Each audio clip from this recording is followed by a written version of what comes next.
So how are we going to find out about your behaviour at home if you're being respectful, responsible, ready and safe? Because you're at home and as teachers, we're in school.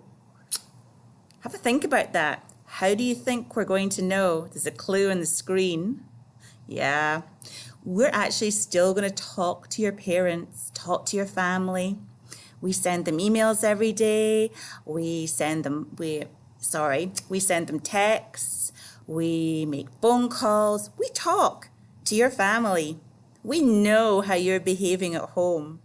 And so between your parents and I, your families at home, we're going to decide how you're doing. And of course, you get to have a say too.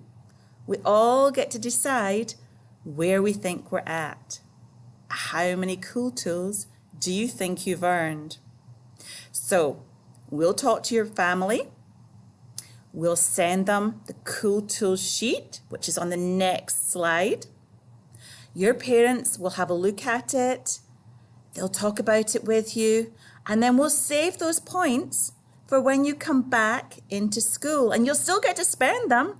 Miss Thomas and the other teachers still have those big carts and all the buckets and all those goodies they have in them. So if you're earning your cool tools by being respectful, responsible, ready and safe, if you're doing remote learning at home and you're doing it well, you will still earn your points. On the next slide, we'll remind you what that looks like on paper.